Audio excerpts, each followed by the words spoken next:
Yeah, we just, next play mentality. On to the next play. Just got to be where our feet are today, and we didn't lose today, so. Does it help to have a bye, like right after, or would you rather just kind of get right back into the action? Honestly, it don't even really matter. So a team like this, staff like this, we're ready to go again and, keep swinging. Why is your connection with Makai so strong?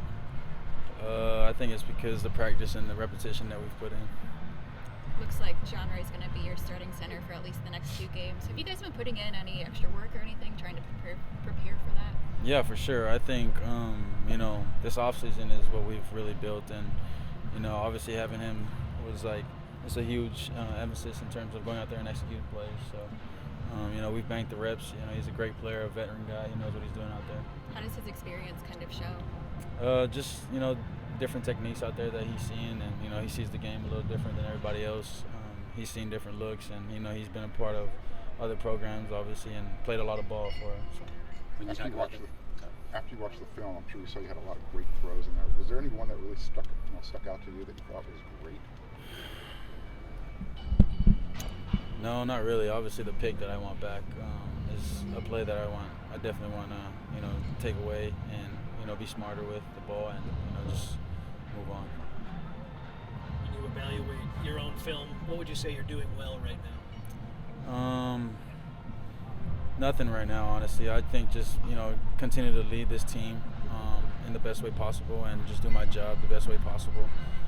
Obviously it's a disappointing loss, but I think this team has got a lot closer since that loss, so looking forward to Michigan. How would you evaluate just how you've done with read options, especially? It seems like that's been a little bit more successful, even just judging from my perspective. I think just being able to trust Coach Riley and the staff in terms of putting us in the right situations and giving us the right looks out there to actually throw the ball or hand the ball off. What are the conversations with Coach Riley like on the sidelines? Like, I think of baseball pitchers, how sometimes coaches tell them a specific phrase to keep them dialed in. Is there anything like that kind of goes on? I don't know if I can say this on camera or not. Don't say the exact thing. Well, but. Yeah, I probably won't say it, but something that he does, he just, tells me to lock back in and go out there and make routine plays. You talk about the preparation you and Makai did.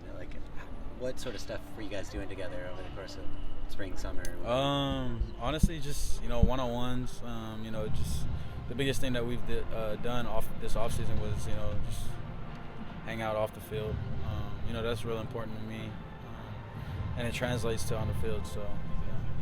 Yeah. Anything? In what ways do you feel like you're playing better than you were last year right now? Makai? You. Me? I think I'd probably say not turn the ball over.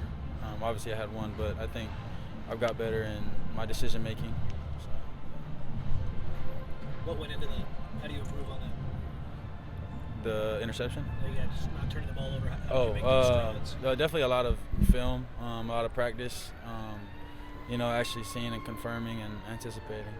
When you and Makai would hang out in the offseason, what would you guys do normally? Just kick it. We'll go to the beach sometimes. We'll travel to Morongo or something and, uptown, so yeah. What'd you make of Jacoby's performance where he was close to not even playing? Yeah. Coach Riley described him as a warrior. What'd you do? Yeah, so that's exactly who he is. You got to appreciate guys like that and just go out there and, when I didn't think he was going to be able to get in, but when he did, put a smile on my face a little bit just to see how he's out there, being such a warrior and, it's just who he is, and you got to appreciate guys like that. Raymond's been getting more and more reps as the games go on. Do you notice anything different about him, skill-wise, confidence-wise? I think he's just getting better and better. The different cuts that I taught him and the different spin moves I was able to teach him as well. I think, I'm playing, but no, definitely just, who he is and just the ball. Just when the ball's in his hands, you definitely can't blink, so because he'll do something crazy. Coach talks about how humble you are. He makes you as a coach. Mm-hmm. Where do you get that trait from? I'd probably say my upbringing. I'm just, I keep my head down and work a lot of the times, but I think just being open to learning, whatever I can do to better myself on and off the field to be able to provide for this team and do my job the best I can. Let's do one more. Who on this team hypes you up the most? Like, is there anybody who's really in your ear? I'll probably say Jacoby.